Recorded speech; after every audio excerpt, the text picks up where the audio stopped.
Hey guys, welcome back to yet another weekly writing vlog. If you're new around here, if you're new to this channel, my name is Marcelina. I'm a 15-year-old teen author with one published book already under my belt and currently working on a second one. It is called Labeled Innocent, Presumed Dead. It is a YA true crime mystery romance inspired by the Natural series by Jennifer Lynn Barnes, as well as Pretty Little Liars and a splash of the Inheritance games. I'm currently in the middle of the first draft, still writing that. I believe at the moment we're a little over 22,000 words in. For a little update, I know the last time I updated a vlog, which was for last week's video, I had said we had just hit the massive milestone of 10k words.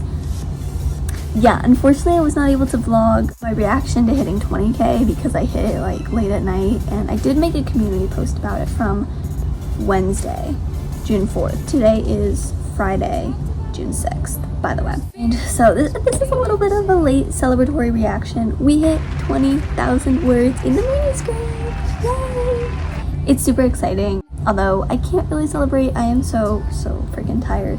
It's almost 4 p.m, but I've been out all day shopping, which was fun. It was great. We got a lot of stuff, but oh, I'm so tired. Yeah, my energy levels aren't usually this low, but like it's okay. We are dealing with it. Little disclaimer, I have barely written like at all the past couple days because we did a bunch of errands yesterday as well. So I have written like 400 words yesterday and then like 500 words last night. We can't even count them for today because I literally wrote them like at midnight last night. So I'm still counting them toward today. I'm counting all that and lumping it toward today because I have kind of a personal rule for myself. And by the way, like this does not apply to anyone, but it's just kind of a personal preference for the way I like to organize everything. When I'm doing my word tracking, which I already talked about in a separate vlog, I use the Pacemaker website. It's free, it's so efficient, and helps me stay organized. This is not sponsored at all, but just my little writing hack tool. If I write less than 1,000 words in a day, I simply do not count that in the tracker. And that has nothing to do with the fact that I'm like ashamed or anything like that. It's just because my averages are around like 1,500 to like 2,000. Like I said before, sometimes 2,300 on a good day. So if I put something like 400 words in, it's going to completely skew the data because it makes like graphs and stuff. The website like provides graphs based on your progress and like if you're behind, if you're ahead, if you're staying on track with your deadline, etc.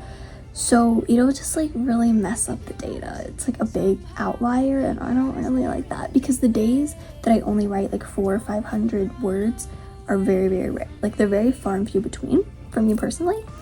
So it's like, I don't know, it's just gonna kind of mess up what I have so far since this is not my usual, which is why I just don't track it. Like I know in my heart, like, okay, I'm in a little bit of a slump. I did not do much today and it's fine.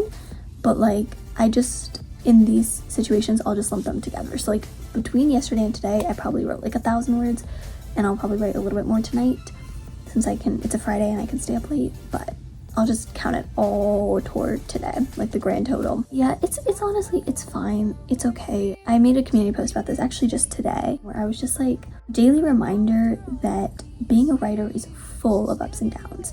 And just because I always post my highlights and like my accomplishments, I'll always be like, I hit 10k words, I hit 20k words, does not mean that there are no bad days, and does not mean I do not have any bad days with the progress of my writing and with my book.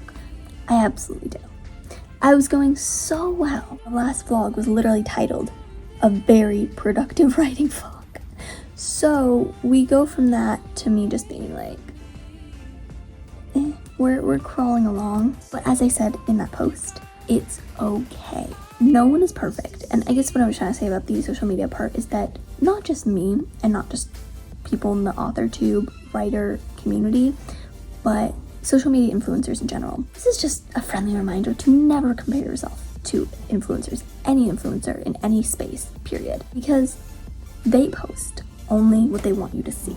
This could be true for lifestyle vlogs, makeup influencers, traveling influencers, celebrities, whatever. Posting is a mixture of having the effort and energy to press record, recording something meticulously, going through several times and editing it, watching it back before you post it. Like, it's a long process. People are not going to show the real and raw parts, so you're always just going to see like the parts that they're most proud of their life or of their day or of their routine. And there are some really, really good creators that don't do this, that really try to be as open, vulnerable, and real as possible, which is lovely. I love them all so much. However, it's far and few between, and it's just like, I feel like sometimes I feel bad when I'm posting all about my accomplishments and giving y'all updates on how Label Innocent Presumed Dead's going. I know you guys love it, and I'm obviously still gonna do it, but I feel like I've never really shared, like, if I'm having a bad writing day, or if I don't write at all, if I'm hitting a roadblock in the story. I never really talk about it, and I feel like that could give a bad image to people watching who are like, oh, I want to be like Marcelina, like, she's perfect all the time. She always has so much motivation to write. She writes so fast. The creativity is always flowing. It's not. Trust me, it's not. I don't always have time. I don't always have energy, and I definitely do not always have motivation to work on it. I think having a channel, posting videos helps keep me accountable, because I know there are hundreds of people waiting on me, and procrastinating is not an option around here. But this is such a heavy intro. What am I doing? If you're new to my channel, sorry. I just wanted to deliver this message that it will be okay. Please be nice to yourself. We all deserve breaks. It's okay to take breaks, and being productive 24/7 actually isn't healthy. Like, we deserve to just rest, and that's okay. And also, not everything you see on social media is real. That's basically my point. Anyway, happy Friday. Welcome to this vlog, and throughout the video we will be writing. We are currently on chapter 13. No. I finished chapter 13. Chapter 14, actually. I wrote the first few paragraphs of that, so we're gonna continue where we left off and see where we go from there. So, hey y'all. It's currently almost 10 p.m. Same day, Friday, June 6th, but promised you guys an update. So, total combined for the last 2 days, I've written 1,080 words. So, not like the best, nothing mind-blowing or very impressive, but like I said, considering that I've been really busy and just like not in the right headspace, not in the right circumstances to be writing as much as I usually do, I'm happy with this. So anyway, I'm clocking that tonight because I'm tired and gotta take off all my makeup. So we'll see what I can get done tonight. I don't know, but I'll probably be back vlogging tomorrow. Hopefully we'll get some motivation back because tomorrow's the weekend. I'll have more time, so we'll see what I can get done. Hey guys, update. It is the next day. Pretty late. It's actually like the evening of Saturday, June 7th. I'm just chilling. We got Chipotle. Loki got ripped off because when we order online, tell me why they never fill it as full. Like, girl, there's a whole divot from my bowl missing. I love y'all, but what are you doing to my food? Anyway, it was really, really tasty. And now, so I've already read this book in this series quite a few times, but there's a specific scene that I'm working on writing right now. So all I'm gonna say is, if you have this book, if you read this book, go ahead and turn to page, what page is it? Turn to page 112 in the paperback version of the Naturals. That is the vibe of the scene that I am writing, where like Dean kind of comforts her because she's like stressing out, she's like freaking herself out, and Dean is just kind of this like grounding support system. That's the vibe. That's the vibe with Kaio in the scene I'm working on.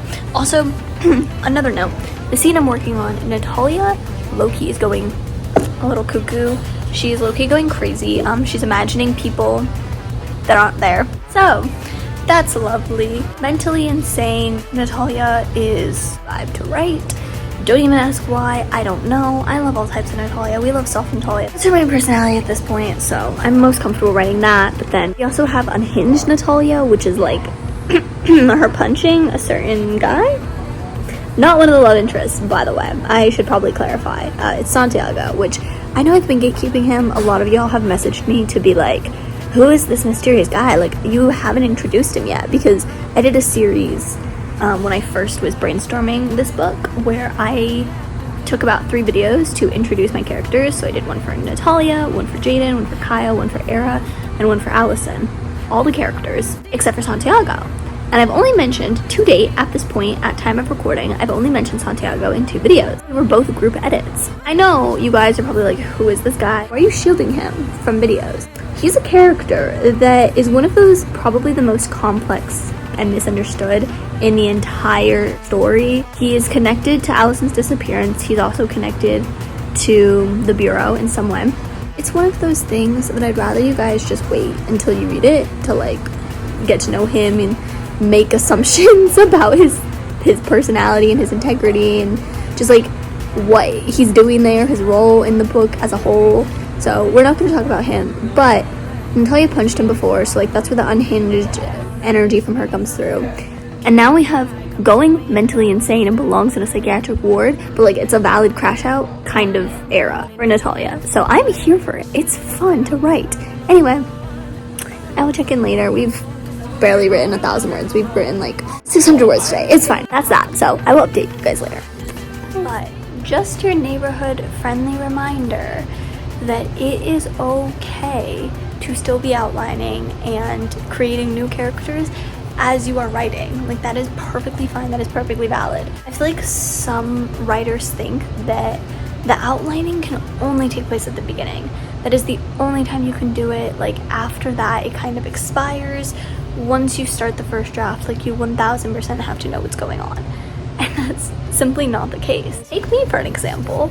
I am a little writing update as well. I'm about 25,000 words in, so we've written teeny tiny bit more. I've been busy with a lot of like video stuff and pre-making edits. I made a really good edit. Also, Era's birthday is coming up. Her birthday is June 17th, so I've been making some themed edits for her, and for that I have written a little bit, which is nice. But then I came across something yesterday and I realized something, so I'm going to try to explain this without explaining it for spoilers' sake. But Era, I don't know if I've said this, I feel like I have. Era is a lesbian. Now, I always knew that there was going to be someone else that I paired her with. And I didn't want it to be one of the things that I kind of sort of did in my last book where I alluded to the fact that she had a crush and that she was, like, toward the end dating someone, but I never really brought them in the picture. I never really introduced them or, like, gave them the proper characterization. And so I don't want to do that this go around. I really want Era's love interest to appear in the story, to have a role in the story. And I knew that I wanted her to play a more significant role, not just as Era's crush and, you know, soon to be girlfriend. Maybe it's a will they, won't they kind of thing. But, like, also, this love interest is really good at like biochem. She's actually majoring in biochem, and so she's super smart and good with forensics, which Era is the forensic specialist in the Bureau. So they kind of are able to work together to like solve a case. So anyway, it's kind of like a Celine the Naturals situation going on. Like, I wanted this love interest to actually like play into the plot. So I realized I don't know who this girl is gonna be. When I brainstormed all my characters back between the months of February to earlier in May, which I have all the vlogs for that. I will leave a playlist of them in the description box down below. But when I was outlining them, I did not plan this girly. I didn't.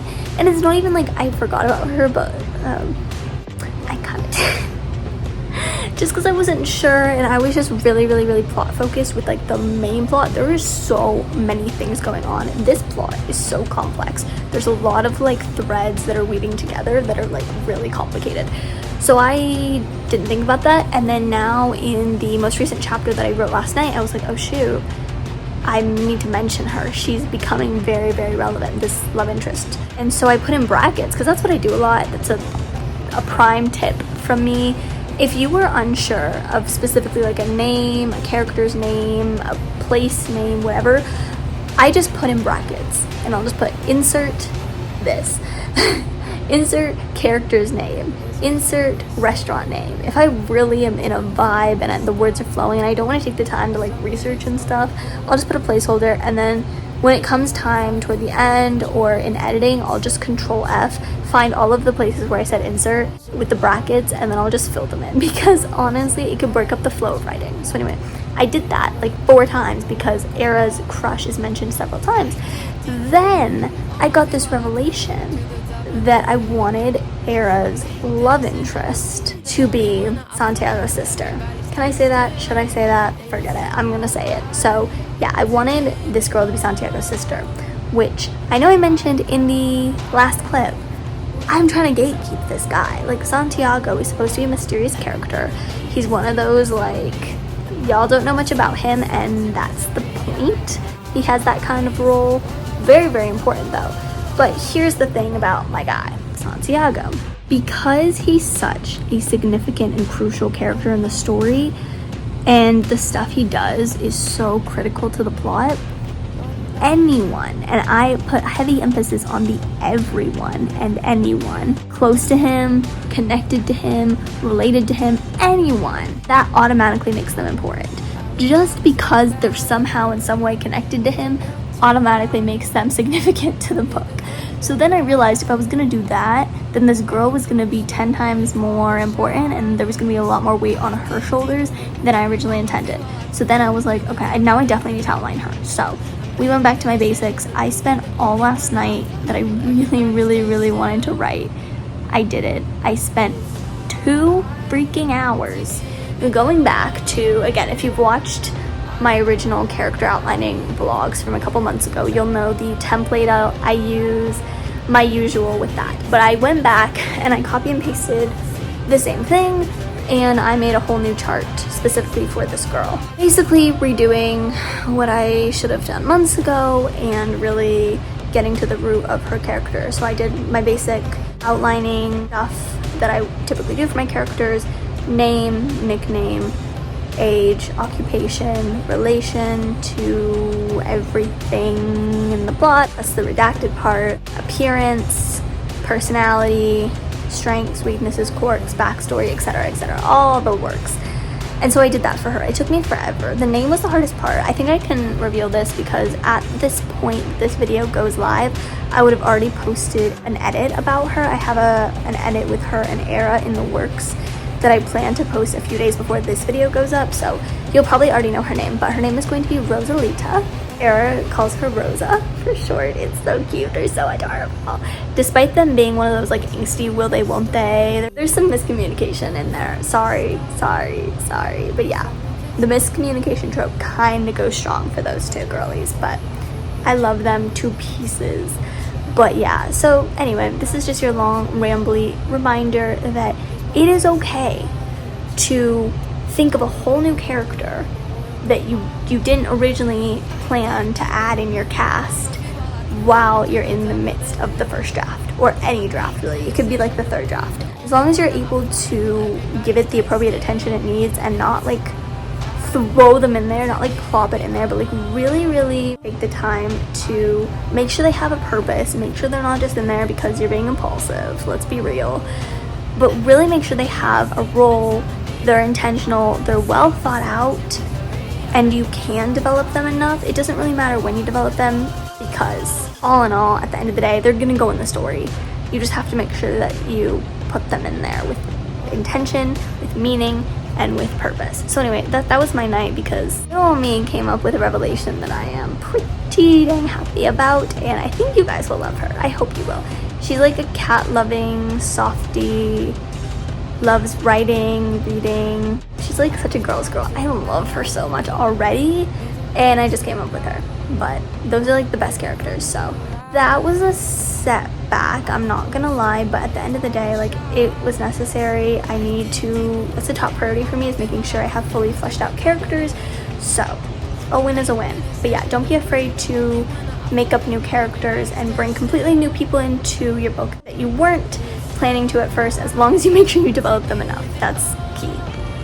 Anyway, this lighting is low-key eating. Sorry, I'm getting very distracted by it. The sun's setting. It's currently 7 p.m. So anyway, I'll update you guys later. Guys, I just wrote a killer last line right before a chapter break. So I just wrapped up chapter 15. The last line is absolutely insane. Like, there is no other word. So it's a little bit of a fight between Santiago and Natalia again. And then Santiago goes, there's so much information you're not aware of, Natalia, and maybe if you stopped acting like you were entitled to it, it would be shared with you.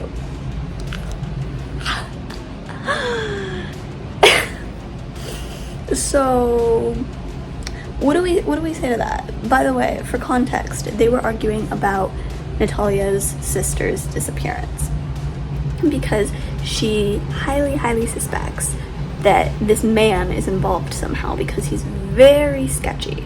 So that was his little comeback to her pressing him. There's a tattoo involved and she's like, either this is the world's craziest coincidence or you're a sloppy captor. And he claps back with that. So what do we think, guys? What do we think? I felt like that was good. I actually came up with that piece of dialogue a while ago. If you saw one of my outlining vlogs, that may sound familiar because I talked about it. But then I just kind of plugged it in there and it fit perfectly. So now I'm gonna go eat a late lunch. Hi guys. Both my AirPods just died, so that is really irritating because I'm in the flow of a scene. But on the bright side, to sum up what I've been doing recently, I beta read the first chapter of one of my friend's work in progress romance novels, which is very excellent. She is amazing. She actually recently started her own AuthorTube channel. I will put it on the screen. I will also leave the link to that in the description down below. Please check her out. She is literally the sweetest and deserves all the support in the world. Her newest whip is a high school romance inspired by If He Had Been With Me and Heartstopper. That's how she described it to me. It sounds so good, and let me just tell you, the first chapter is really intriguing. I also was messaging one of my other writer friends who is making edits of our characters, multiverse edits of her whip's characters and mine. So that's very fun because it's amazing. It is so good. She also has a channel. Love her so much to pieces. So I'll leave that in the description down below as well. But yeah, we're in the flow of a scene doing that. Where did the time go? It's literally 4 p.m. Like, I swear when I last updated, it was like 10 in the morning. Hello? Anyway, I'll update you guys later. Bye. Hey guys, update. I have to whisper because people are still sleeping. But we are currently writing chapter 17. Which is the stargazing rooftop chapter. If you know, you know. I probably have made posts about it. I have edits going up about it. This scene is like the most anticipated part of the book. This is the entire reason I wanted to write the book, y'all. Like, don't even get me started. I am so freaking hyped for this. This is like everything. It's between, I don't want to say which characters, but the first kiss of the book is happening in this chapter. Alert, this is not a drill. By the end of this chapter, there will be a first kiss, not just between these two, Natalia and one of them. I'm not gonna say who, but like, it's literally the first kiss of the book. We're roughly on page like 130. First kiss of the book. Let's go. I just want to read a couple things that I did. So like for dialogue, it's like a picnic type setup. So he brought a plate of cheese and crackers. I lowered myself next to him and popped a piece of cheese in my mouth. Ooh, Swiss, delicious. You're supposed to eat it with the cracker. There's no rules to food. Plus, you're talking to a cheese addict, okay? His tone was coated with amusement as he remarked, "You're something else." And then, like, further down, because he's very into like stargazing and he's trying to convince her to like stargaze as well. So he brought 2 telescopes out there on the rooftop. So then another paragraph further down goes, rather than replying, he grabbed the smaller telescope and flipped to his side to hand it to me. In doing so, our bodies became so close, I could feel his minty breath heating up my cheek. We haven't even gone to the kiss yet, guys. Guys, hold on. I'm gonna do some like trauma dumping. This is me. I'm an angsty writer, so he is going to start like trauma backstory, lore dumping, whatever you want to call it, about his parents and his childhood, which is very critical to the plot. Don't just be like, oh yeah, that's sad. Like, no, y'all gotta pay attention.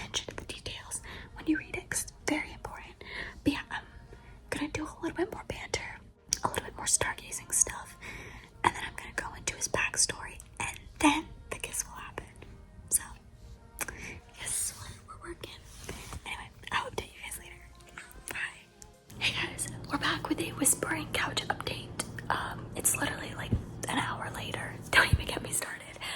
But I found something that I am desperate to share with someone. So, okay, how do I say this without saying it? I'm not gonna say names. If you know the song, you have an advantage already. But there's a certain character that is related to another character that is at the epitome of one of the plot twists, and is something that I'm spreading awareness about because she had fallen victim to a sex trafficking organization. And if you remember that jaded edit I made a while ago, a few weeks ago, about how he was conceived of rape. Yeah, that's how. So that's what she has going for her. She was 16, well, 15 when she was bought, 16 when Jaden was born. So that's like one of the most traumatic backstories. It's something I'm trying to raise awareness for, bring attention to. It's just like a big issue and a big deal in the core themes and values and roots of this novel. So the crazy thing is, people would say that I'm literally lying. I'm not. I swear to you, I came up with this name before I looked anything up. I had come up with it because I forgot exactly how. I think it was from another book that I read that my IRL friend and I were talking about. And then I started doing research on the name and I realized what it means. It just fits kind of her like soft edges, always trusting to forgiving qualities that she has about her. So anyway, I picked this name for her. I'm not gonna say what it is because it's super spoilery if you guys know which character I'm talking about. But I did that, okay? And then I swear it was first. And then after, I looked it up on Spotify just because like I was just kind of curious. And apparently there is a song with her name. Literally the name of the song is her name, which is actually on the official playlist. If you check out the official Spotify playlist, link in description, and you scroll, it's not hard because it's one of the only one-word song titles that literally has her name in it. But anyway, I swear I found this song after I named her. Now that's really important. I keep saying that because that's really important because the lyrics are insanely accurate. I'm gonna read some. Water deep below, my clothes were torn. Why won't you set me free? I tried to scream, but lilies clouded my mind. I felt your fingers slowly crawl up my spine. We didn't have to sink for you to be mine. I heard the cheers from above the lawn. Cold hands brushed through my thighs. You were evil, everyone had realized. Thought I was different, thought I'd save your soul. Guess you can't save what isn't half of a whole. Why won't you set me free? If this does not scream her, and like her situation, and like what happens to her, I don't know what does. Like, and the thing is, that's why I kept repeating, I swear I came up with that name before I ever heard that song, because it sounds like I named her based on that song. I literally didn't. It's just like the craziest coincidence. I'm like actually shook. But I'm writing the trauma dump backstory scene right now that I mentioned earlier, and I'm listening to this on loop because it's like, it's the same vibe, same message is helping, but like, guys, this is crazy. Also, I'm crying because this scene's really sad, but like, yeah, crazy coincidences strike again. Hey guys, filming a quick car update. Got a Starbucks. I have to do some fundraising for my school, but I just wanted to let you know, we hit an exciting milestone yet again. We have surpassed 30,000 words. It's crazy, I'm so happy. I just wrote a kissing scene, so I feel very bubbly and accomplished inside. Also, I feel painfully single now, but so quick story. This is gonna be really rapid fire compared to my other outros. I apologize in advance for that because today's Thursday. It's actually like 5 p.m. I need to eat dinner right now. But if you know me, you know I like to have all my vlogs fully edited, music, text, thumbnail made by Thursday night because I scheduled them for Friday. It's Thursday night. I realized I did not film an outro for this video, and this video's already been all over the place. The last couple of days have been really stressful. I did write, like I gave that update in the car a few hours ago. Did hit a pretty significant milestone, so there's nothing too much to complain about, but I am kind of stuck and in a slump, and there's just a lot of stuff in my personal life that's like going on behind the scenes that's occupying a lot of my time, more than I would like, so I'm a little stressed because of that. But anyway, we're listening to film an outro, so this is my little quick thing. This is again gonna be super fast and brief, but yeah, that's gonna wrap it up for this week's vlog. I know it's kind of all over the place, and to be quite frank, I yap a lot more than I actually write or give writing updates. So this probably wasn't the most enjoyable for y'all. I know compared to some of my other videos, low-key kind of boring. I didn't make that much progress, but I'm still including it. We're still counting everything. Like, we're just gonna keep going. My whole point of this channel and of doing these is to really give a raw and real, emphasis on real, glimpse into the true life of a teen author. And sometimes I don't write at all. I don't write a lot. And sometimes it's just the most chaotic, like, crazy thing you can imagine. So this is the perfect example of that, I have to say. Anyway, despite that, I really hope you still enjoyed. Nonetheless, you learned something. You found comfort in my chronic TED Talks and yapping sessions. All of my links will be in the description down below if you want to check any of them out. I hope y'all's writing projects are going well. Please feel free to tell me about them in the comments. I always love to hear about what your stories are about, your characters, what draft you're on, everything like that. And I think that's about it. I will see you guys next week with hopefully a more writing related video. Whoa, what a concept on a writing channel. Anyway, have an amazing day, you guys, and I'll see you very soon. Bye.